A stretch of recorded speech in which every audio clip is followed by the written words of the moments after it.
और अपनी गढ़वाली भाषा में रामेश्वरी जोशी जी के द्वारा एक सुंदर गणतंत्र दिवस के उपलक्ष्य में एक सुंदर गीत का यहाँ पे प्रस्तुति की जा रही है।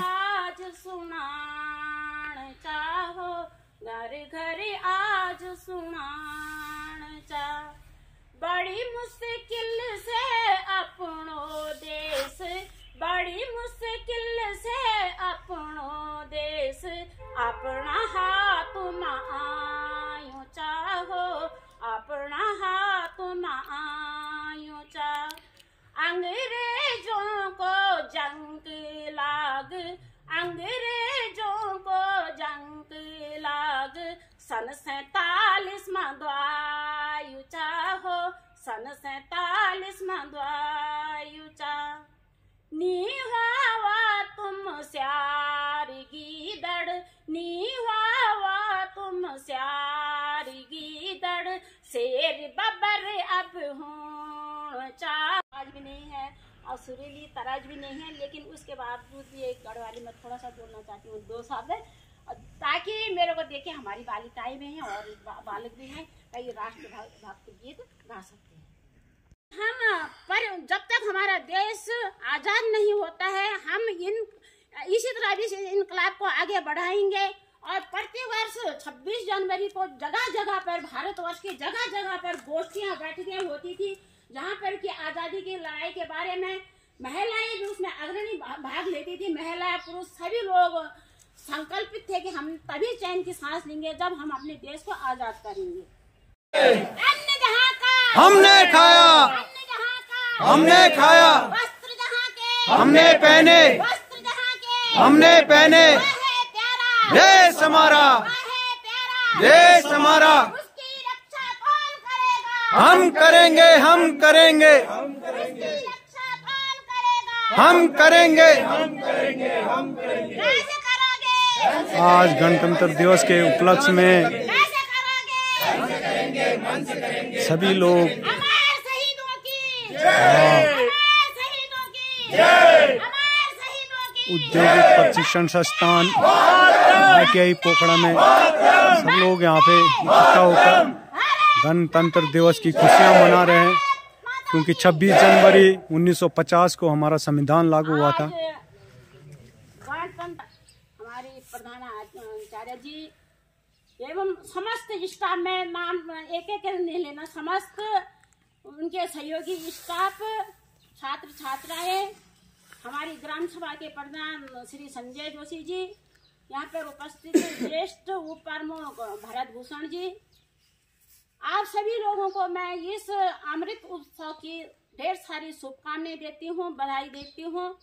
वास्तविक आप जिस प्रकार आप सभी लोगों को पता है कि सन 47 से पूर्व में हमारा देश गुलाम था। हमारे कई जो अमर शहीद थे, उन्होंने अपनी जान की कुर्बानी देकर, भगत सिंह जैसे, चंद्रशेखर आजाद, कई इन लोगों ने अपनी जान की परवाह न करके अपने देश को आजाद किया है। और आजादी के बाद श्रीमती रामेश्वरी देवी जी लागू हुआ, जिस ये प्रकार पूर्व में 8 से 14 से ब्लॉक प्रमुख भी रह चुकी हैं, और सामने और सिपरा थपलियाल जी जनवरी का दिन तय किया गया, जबकि 2 महीने पहले हमारा संविधान बन चुका ITI था, के लेकिन प्रिंसिपल 26 जनवरी का ही दिन तय और क्यों सामने किया गया, हमारे इसके बारे में वरुण वैसे आप सभी लोगों नौटियाल को जी। पता है। लेकिन 1929 को जब तो आज हम इस गणतंत्र दिवस के उपलक्ष्य में यहाँ पे सभी लोग यहाँ पे जो हर्षोल्लास के साथ आज हमने गणतंत्र दिवस अपना झंडा जो फहराया है।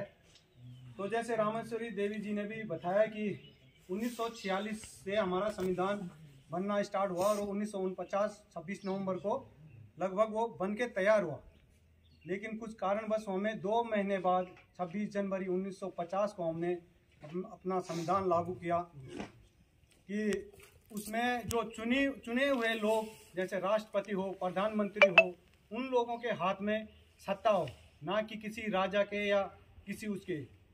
तो 26 जनवरी 1950 को हमारे संविधान जो लागू हुआ, उसके बाद हमारे जो आम चुनाव हुए तो वो 52 को हुए थे, 1952 को। तो आप सब लोग पढ़े लिखे हैं, आप लोगों को मैं ज़्यादा नहीं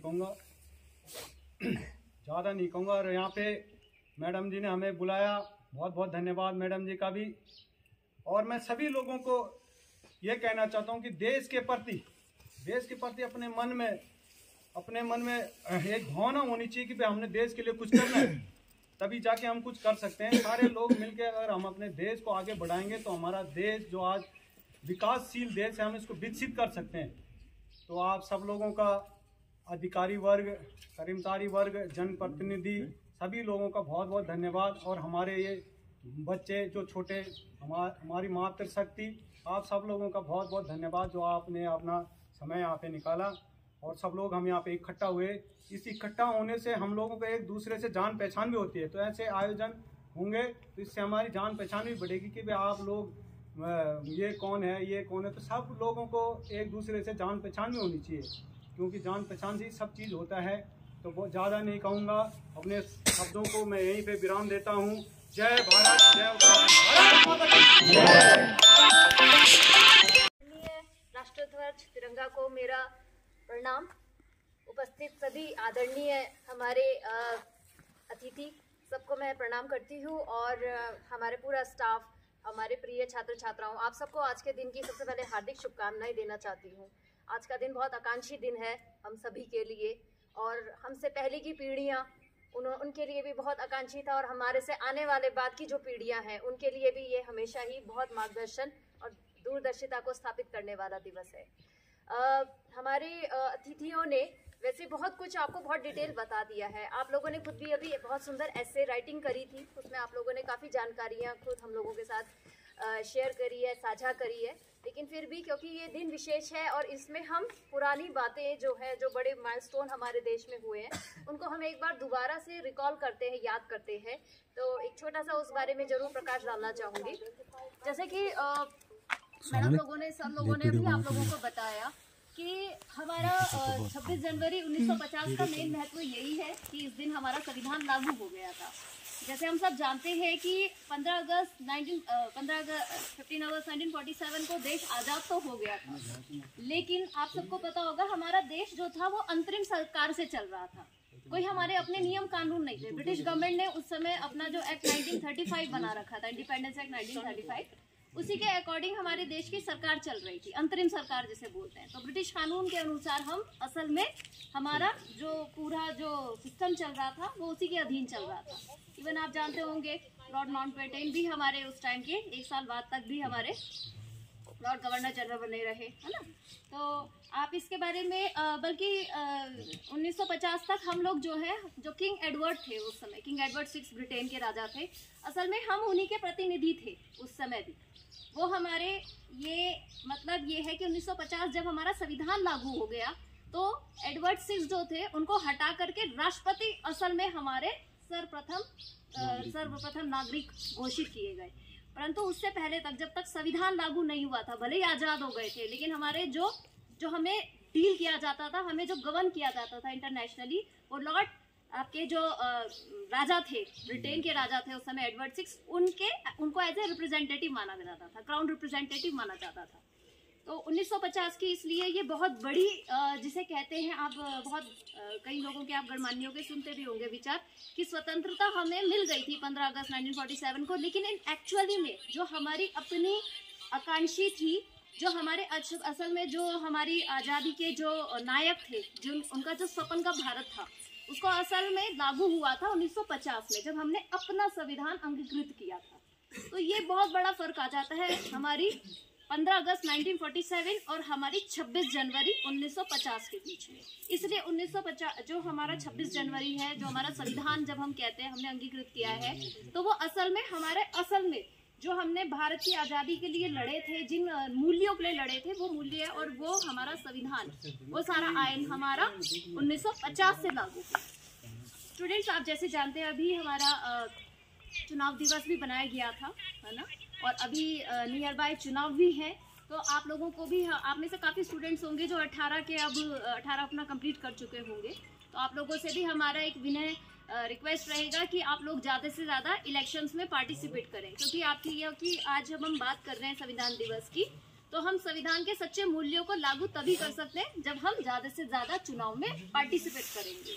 तो आप अपने इसका मताधिकार का ज़्यादा से ज़्यादा इस्तेमाल ज़रूर करें। बाकी स्टूडेंट, जैसे एक बहुत अहम बात में मैं प्रकाश डालना चाहूँगी। एक टर्म आप लोग सुनते होंगे, स्टेम। स्टेम पूरे वर्ल्ड वाइड, और हमारे प्रधानमंत्री जी भी इस पर बहुत फोकस डाल रहे हैं। स्टेम यानी कि S for science, T for technology, E for engineering and M for maths. हम लोग क्योंकि टेक्नोलॉजी वाले स्टूडेंट्स हैं, इसीलिए मैं इस बात को, स्टेम की बात को यहाँ पे दोबारा उठा रही हूँ। तो टेक्नोलॉजी का स्टूडेंट्स बहुत ज़्यादा इंपॉर्टेंट रोल होने वाला है। 2047 तक हमारे देश को, जैसे अभी सर लोग बता रहे थे, विकासशील से विकसित बनाने का एक इंटरनेशनल टारगेट रखा है। प्रधानमंत्री जी ने इसे कई बार अपने भाषण में कहा भी है, आप लोगों ने सुना होगा। तो देखिए, अगर 47 तक हम लोगों को एक डेवलप कंट्री पे आना है तो हम लोगों को स्टेम की ताकत समझनी पड़ेगी। स्टेम में टीम जो टेक्नोलॉजी है जिससे हम लोग डील करते हैं, जिसमें हम ITIs आ गए, IITs आ गए, NITs आ गए, जितने भी है आपके टेक्निकल, रिसर्च, साइंस, सब इसमें आते है ना। तो इसलिए एज एन ITI के होने के नाते मेरी आप लोगों से रिक्वेस्ट रहेगी कि अपने